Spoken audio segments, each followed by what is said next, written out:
ఉన్న బంగారాన్ని విడిపించి ఆ రోజు ఆన్లైన్ రేటుకే మేము కొంటాం. Sharma gold company.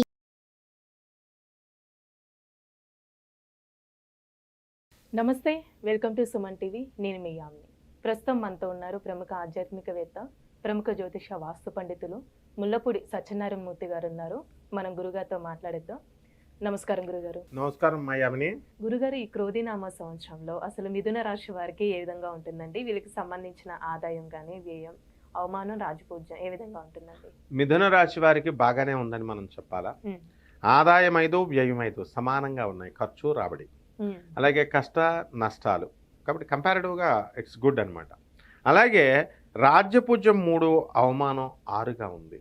కాబట్టి అవమానాల పాలు ఎక్కువగా ఉంటుంది ఈ రాశి వారికి. ఎందుకంటే వీళ్ళ యొక్క సొంత దీన్ని బట్టే మనకు అవమానం అనేది వస్తుంది, మన కర్మలను బట్టే, మనం చేసే పనులను బట్టే వస్తుంది. అంటే వీళ్ళు డబ్బుకి ఎక్కువ ప్రాధాన్యత ఇస్తారు and the will be exceedingly miser. అందువలన ఈ పిసనార్తనము, ఈ యొక్క దీనివల్ల వాళ్ళ సోదరులు వచ్చారు, వాళ్ళ బ్రదర్సే వచ్చారు, వాళ్ళకి ఖర్చు పెట్టాలా, అలా కాకుండా వాళ్ళ వైపు నుంచే వన్ వే ట్రాఫిక్ లాగా ఉంటే ఆటోమేటిక్గా వాళ్ళు అనుకుంటారు పైకి అనకపోయినా. సో ఈ విధంగా అలాగే ఆస్తి పంపకాలు జరుగుతున్నాయి. అన్నదమ్ములది చెల్లెలు దొబ్బేస్తుంది అనుకో, ఎక్కువగా తీసేసుకుంటున్నప్పుడు అతను ఫీల్ అవుతాడు. ఇలా ఈ విధంగా ఈ మిథున రాశి వాళ్ళకి కేవలం ఆత్మీయుల్ని దూరం అవడం అనేటటువంటిది ఖచ్చితంగా ఈ ఈ ఈ సంవత్సరంలో ఉంటుంది. అసలే ఇది క్రోధనామ సంవత్సరం. అందువలన ఈ ఈగోకి వెళ్ళడము, ఆ తర్వాత ఫిరోషియస్గా మారడము అండ్ టెరిఫిక్ నిర్ణయాలు తీసుకోవడము, ఆ విధంగా ఈ మిథున రాశికి ఎకనామిక్ ఫ్రంట్లో డబ్బుకి ఏమీ కొదవ ఉండదు. ఆ డబ్బు బాగానే సంపాదిస్తారు. ఇంతవరకు ప్రమోషన్స్ రానటువంటి వాళ్ళందరికీ కూడా ప్రమోషన్స్ రావడం జరిగినాయి. అండ్ వ్యయము దగ్గరికి వచ్చేసరికి ఖర్చు కూడా వీళ్ళు సహజంగానే వాళ్ళు మనకు ఖర్చు పెట్టడానికి మైజర్స్, కానీ వాళ్ళ ఖర్చు పెట్టుకోవడానికి బాగానే ఉంటుంది. కాబట్టి గురుడు వ్యయస్థితిలో ఉన్నాడు కాబట్టి ఎక్కువ ఖర్చు పెట్టుకుంటారు. సో ఈ విధంగా ఈ మిథున రాశి రైతులు కూడా మనం తీసుకున్నట్లయితే ఈ యొక్క గురుడు మనకి వ్యయస్థితిగతుడై ఉండడము, రాహువు మనకి రాజ్యస్థితిగతుడై ఉండడము, కేతువు బాగుండలేదు, అర్ధాష్టమ కేతువు వల్ల వీళ్ళకి చేపల రొయ్యల చెరువులు కూడా అంతంత మాత్రంగా ఇస్తాడు. రైతులకి కూడా అంతంత మాత్రంగా పంట అనేటటువంటిది పండుతుంది. అలాగే ఆ ఏజెంట్స్, అంటే మధ్యలో ఉన్నటువంటి బ్రోకర్స్ అనండి, ఏజెంట్స్ వాళ్ళు తీసుకోవడం వల్ల కరెక్ట్గా రైతుకి సరైనటువంటిది, కస్టమర్కి రైతుకి మధ్య గ్యాప్ అనేటటువంటిది ఏర్పడడానికి అవకాశాలు ఉంటాయి. అలాగే ఈ మిలిటరీ, పోలీస్ డిపార్ట్మెంట్స్, రెవెన్యూ డిపార్ట్మెంట్స్లో వీళ్ళందరికీ కూడా అదనపు ఆదాయాలు రావడానికి అవకాశాలు ఉంటాయి. అలాగే ఎంతో కాలంగా లీవులు దొరకనటువంటి వాళ్ళకి కూడా, వాళ్ళకి మిలిటరీ వాళ్ళకి లీవులు దొరకడము, అలాగే ఇప్పుడు ప్రమోషన్స్ అలా వచ్చే ఛాన్స్ ఉందంటారు. 100% ఉంటాయి. ఇప్పటికే మిథున రాశి లాస్ట్ ఇయర్ ఈ ప్రమోషన్స్ అవన్నీ వచ్చినాయి. అది కంటిన్యూ అవుతుంది ఆ సాగా. అందువలన ఆ పరంపర అలా కొనసాగుకుంటూ క్రోధినామ సంవత్సరంలో బెస్ట్ ప్రమోషన్స్ వీళ్ళు పొందడానికి అవకాశాలు ఉన్నాయి. అలాగే విదేశాల్లో కూడా వీళ్ళకి ఊహించిన విధంగా వీళ్ళకి అవకాశాలు రావడం, అలాగే వాళ్ళు ఆ విదేశాల్లో హౌస్ వైఫ్స్గా ఉన్నటువంటి వాళ్ళకి జాబులు రావడం వల్ల ఇండియా నుంచి ఒక పెద్ద క్యూ కట్టేసి వీళ్ళంతా మిథున రాశి గ్యాంగే ఎక్కువ ఉంటుందన్నమాట. వీసా ఆఫీసులు మనం ఇంటర్వ్యూలు చేసుకుంటే, సర్వే కనుక చేస్తే మిథున రాశి వాళ్ళే ఎక్కువ ఉంటారు. ఇప్పుడు వివాహానికి సంబంధించి రాశి వారికి ఏ విధంగా ఉంటుందండి ఈ సంవత్సరంలో? అసలు చాలా బాగుంటుంది. వివాహాలకి శుక్రుడు చాలా మంచి పొజిషన్స్లో వీళ్ళకు ఉన్నాడు కాబట్టి ఇంతవరకు వివాహాలు కానటువంటి వాళ్ళందరికీ కూడా వివాహాలు అవుతాయి. అలాగే మగపిల్లలకి ఎక్కువ కంపారిటివ్గా లాభం ఉంది. మిథున రాశిలో మగాళ్ళు ఉన్నారు కదా, వాళ్ళకి తొందరగా మ్యారేజ్లు అవుతాయి. ఈ ఆడవాళ్ళకి ఏంటంటే వీళ్ళు ఎప్పటి నుంచో చేసుకోవాలనుకుంటూ వెయిట్ చేస్తున్న వాళ్ళు గ్రేట్ డిమాండ్స్ పెట్టుకుంటూ వస్తారు. వీళ్ళు డిమాండ్స్కి తగ్గట్టుగా వరుళ్ళు కూడా కొంచెం టైం పడుతుంది, కానీ మొత్తం పైన మాత్రం అందరికీ వివాహాలు అవుతాయి. అండ్ కంపారిటివ్గా మగపిల్లలకి ఎక్కువ లబ్ధి ఆడపిల్లల కంటే కూడా. అంటే ఇప్పుడు ఆరోగ్య సమస్యలు ఏమైనా ఉంటాయండి రాశి వారికి? ఆరోగ్య సమస్యలు వీళ్ళు మైగ్రేన్ లాంటి తలనొప్పులు, ఆ తర్వాత cancer, chest cancer, breast cancer లాంటివి రావడానికి ఆడవాళ్ళకి అవకాశాలు ఉన్నాయి. అండ్ మేజర్ హెల్త్ ప్రాబ్లమ్స్ ఏం లేవు, కానీ ఇవి మొదట్లోనే ట్రేస్ అవుట్ చేసుకుని వీళ్ళు నయం చేసుకోగలుగుతారు. కాబట్టి ఓవరాల్గా జనరల్ హెల్త్కి ఎఫెక్ట్ అనేటటువంటిది ఉండదు, కానీ ఈ మైగ్రేన్ దీనికి మెడికేషన్ ఎక్కువ తీసుకుంటూ జాగ్రత్తగా చూసుకుంటే సరిపోతుంది. గురుగారు, ఈ రాశి వారికి ఎలాంటి పరిహారం చేస్తే మంచిదండి ఈ సంవత్సరంలో? మనకి ఈ గురుడు వ్యయస్థితిగతుడు అయ్యాడు కాబట్టి కేతు 4వ ఇంట్లో ఉన్నాడు కాబట్టి కేతు జపం, కేతు స్తోత్రాలు, కేతువుకి కిలోంపావు ఒలవల్ని, తర్వాత ఈ చిత్రవర్ణం మల్టీ కలర్డ్ వస్త్రం ఈ కేతువుని తీసుకుంటే అది మనము సోమవారం నాడు ఇవ్వాలి. ఎన్ని గంటలకు ఇవ్వాలా? Exactly 7 o'clock. గుళ్ళో కానీ ఇంట్లో కానీ నది ఒడ్డున కానీ ఎక్కడైతేనేమో పేద బ్రాహ్మణులకి యూటిలైజ్ అవ్వాలి. అలాగే చక్కగా ఆవులకు మాత్రమే పెడతాం మనం, అలా కాదు ఉలవల్ని ఎద్దులకు కూడా పెట్టొచ్చు. ఈ మిథున రాశి వాళ్ళు చక్కగా ఎద్దులకు తీసుకెళ్తే వాళ్ళు డెఫినెట్గా ఎద్దులకి మొక్కాళ్ళను మంచిగా నడుస్తాయి, మంచిగా బలం పొందుతాయి కాబట్టి అవి బ్లెస్ చేస్తాయి ఆటోమేటిక్గా. కాబట్టి ఈ యొక్క గరిక గడ్డి తీసుకొని చక్కగా వినాయకుడికి ఓం గం గణపతయే నమః అనే మహామంత్రంతో వీళ్ళు కనుక జపం చేసుకున్నట్లయితే అత్యద్భుతంగా ఈ మిథున రాశి వాళ్ళు ఈ 1 year కూడా బ్రహ్మాండంగా గోల్డ్ మెడల్ కొట్టినంత ప్రాఫిట్స్ని బెనిఫిట్స్ని పొందొచ్చు. గురుగారు, ఈ క్రోధినామ సంవత్సరంలో అసలు కర్కాటక రాశి వారికి ఏ విధంగా ఉంటుందండి? ఈ రాశి వారికి సంబంధించిన ఆదాయం కానీ, వ్యయం, అవమానం, రాజపూజ్యం ఏ విధంగా ఉంటుందండి? మనకి ఈ క్రోధినామ సంవత్సరంలో జాక్పాట్ కొట్టినట్టే కర్కాటక రాశి వారు. ఆదాయం 14 ఉంది, వ్యయం 2 ఉంది, రాజ్యపూజ్యం 6 ఉంది, అవమానం 6 ఉంది. అంటే రాబడి ఎక్కువగా ఉంది, సుఖాల పరంపర ఎక్కువగా ఉంది, లాభాల బాట ఎక్కువగా ఉంది. సో ఇన్ ఆల్ ప్రాస్పెక్ట్స్లో కనుక మనం తీసుకున్నప్పుడు కర్కాటక రాశి వాళ్ళు ఇంప్రూవ్ అవుతున్నారు అండ్ ఇప్పుడు కంప్లీట్ డెవలప్డ్ స్టేట్లోకి వచ్చేసారు కర్కాటక రాశి వాళ్ళు. ఇప్పుడు మనకి కరెక్ట్గా మనకి ఏప్రిల్ 9, 2024 సంవత్సరంలో మనకి ఈ యొక్క ఉగాది స్టార్ట్ అయింది.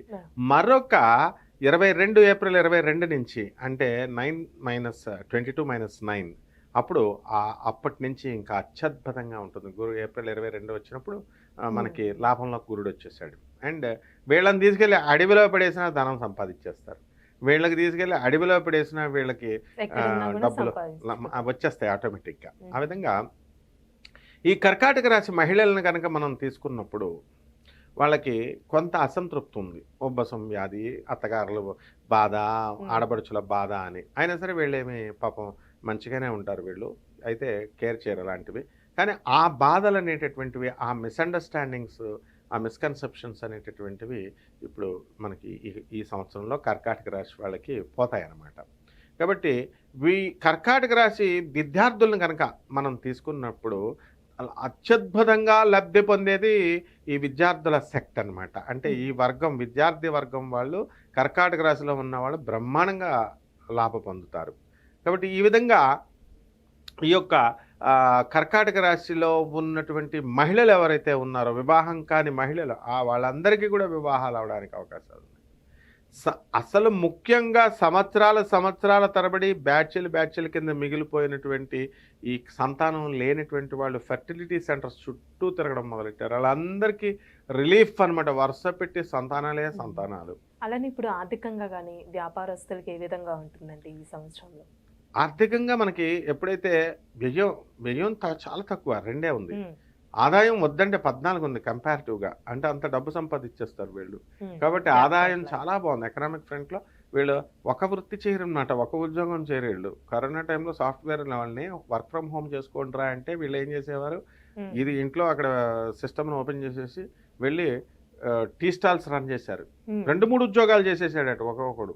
అది చూసి ఆ కంపెనీలు కూడా కమ్ బ్యాక్ అని కంట్రోల్ చేస్తాయి కంపెనీస్. ఆ విధంగా అప్పుడు ఎలా అయితే వీళ్ళంతా లబ్ధి పొందారో వాళ్ళంతా కూడా ఈ కర్కాటక రాశికి సంబంధించినటువంటి వాళ్ళు. అదేవిధంగా ఈ కర్కాటక రాశి వాళ్ళు ఇక్కడ చక్కగా ఈ సంవత్సరం బాగా హైయెస్ట్ బెనిఫిషియరీస్ వీళ్ళేనమాట. గవర్నమెంట్ నుంచి వచ్చేటటువంటి సబ్సిడీస్ అన్ని వీళ్ళే కొట్టుకుపోతారు. అలానే ఇప్పుడు ప్రమోషన్స్ వచ్చే ఛాన్స్ ఉందంటారండి ఈ రాశి వారికి? 100% ఉంది. కొంచెం అష్టమ శని ఒకటి వీళ్ళకి గోచార రీత్యా ఉంది, కానీ భాగ్యంలో ఉన్నటువంటి రాహు ఫెసిలిటేట్ చేసి వీళ్ళకి ప్రమోషన్స్ ఇస్తాడు, ప్రమోషన్స్ ప్యానల్లో ఉంటారు. బట్ అష్టమ శని దాని ఎఫెక్ట్ అది చూపించాలి కాబట్టి స్లో రేట్లో అవుతుంది. అండ్ అక్కడ గురుడు లాభంలో ఉన్నాడు కాబట్టి కమాన్ డూ ఇట్ అని చెప్పేసి ఈ యొక్క గురుడు స్పీడ్ అని చేస్తాడు.